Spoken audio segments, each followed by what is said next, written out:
Hey friends, welcome back to the channel. If you're new here, my name is Ali, I'm a doctor working in Cambridge, and today we're going to be tackling the age-old question of whether an iPad can feasibly replace your laptop. As usual, to save you time, I'm going to start off with a conclusion, and then I'll be spending the rest of the video exploring the reasons for that conclusion. So here we go.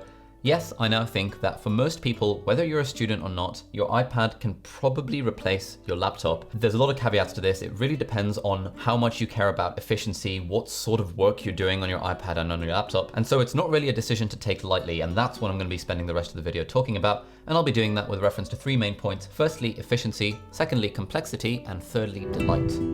Firstly, let's talk about efficiency, and we can define efficiency as minimizing the amount of time between thought and action. So if I have the thought that I wonder whether Thomas Frank has uploaded a YouTube video recently, that would be the thought, and then the action would be going on youtube.com, going on Thomas Frank's channel, clicking on uploads and seeing what the latest video is. Or if the thought is I need to email a physiology essay to my supervisor, then the action will be opening up my email client, hitting compose, typing in the supervisor's email address, clicking attach, finding the file, attaching it, typing something and sending the message. And the reason I say all that is because yes, an iPad can probably do everything you want it to, but it's inherently going to be less efficient than using your laptop to do the same thing. On Mac and on Windows, we've got these really powerful system-wide utilities like Alfred or like the Windows logo key that let you search across the entire system. So if you want to open a file, you can just search for it very easily. That sort of stuff is still quite difficult to do with an iPad. You still have to tap a few things, click a few things, that sort of stuff. And if you're doing any kind of work involving text selection and writing and things, yeah, you can do it on an iPad. And in fact, I now prefer to get the majority of my writing work done on an iPad, but it is just still more efficient using the MacBook because you've got the trackpad, you've got a mouse, you can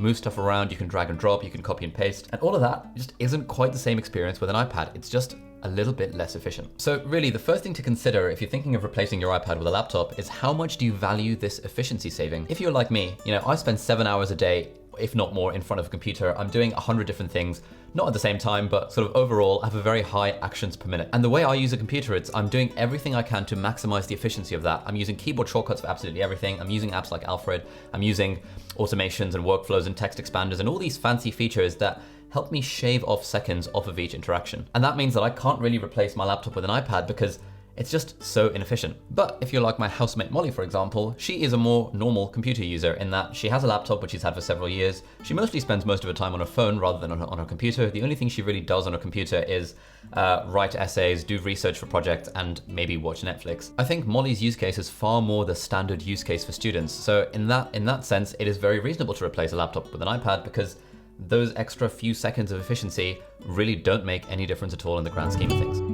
Secondly, I think we should consider the complexity of the actions that we want to perform on our iPad or on a laptop. So again, going back to my housemate Molly's example, what's the stuff that she does on her laptop? She watches Netflix, she browses YouTube, she browses the internet, she writes assignments for university, and she makes the occasional PowerPoint presentation if she has to give a talk. That sort of use of a laptop, which again is similar to what most students seem to do, is very much on the casual end of the spectrum. And I don't mean that in a derogatory way at all.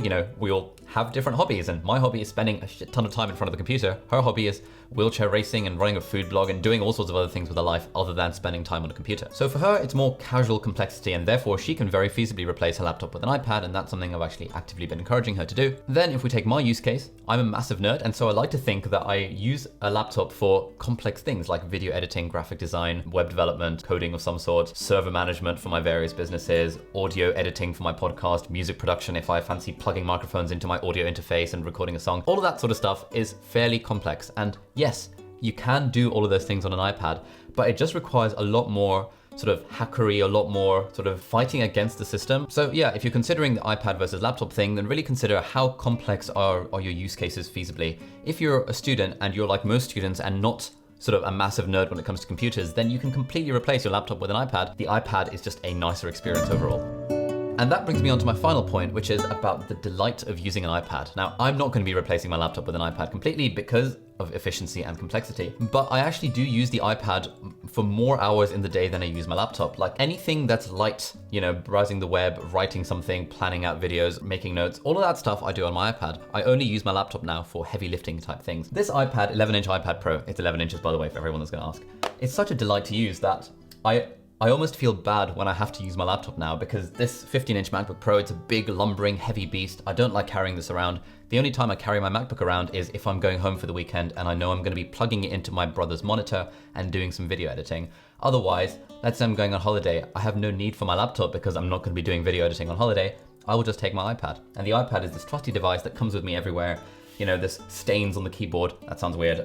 Some of the paint on the keys is broken off because I've just been using it so often. But this is the device that I use for the majority of the day. I take it to work, I take it to coffee shops with me.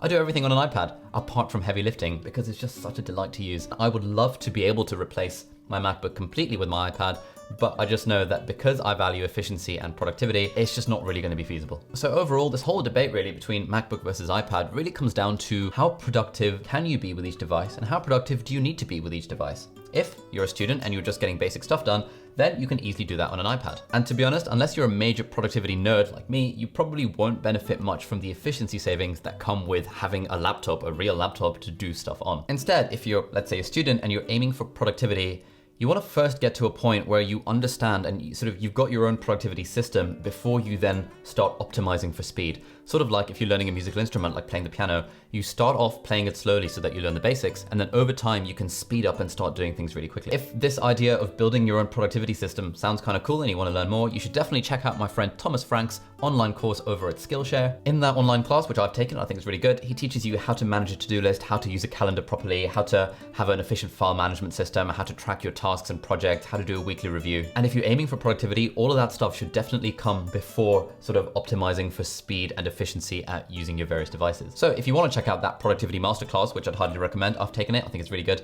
then you can click the link in the video description and that'll give you 2 months of a free trial to Skillshare. And after that 2 months, you can continue your thing, which is less than $10 a month, and you can watch loads of other online classes, including one of my own. I've got my own how to edit videos in Final Cut Pro type masterclass thing, which is like 3.5 hours of videos. I think there's like 30 videos in that, where I literally take you through the beginning, middle, and end of my entire process for making videos exactly like this one. So yeah, in summary, if you're considering iPad versus laptop, then consider complexity and consider efficiency and consider delight. The iPad is so much more of a delight to use than the laptop, but the laptop is obviously just inherently more suited to efficiency and to complex computer-based tasks. So yeah, if you haven't got an iPad yet and you're considering which one to get, because you can get the cheap iPad, the iPad Air, the iPad Pro, and all the different configurations, I'll put a video over there that has my full analysis of that. And in that video, I explore these various issues and give a recommendation based on various different factors. So yeah, hopefully you'll check that out. Thanks very much for watching, and I'll see you in the next video. Bye-bye.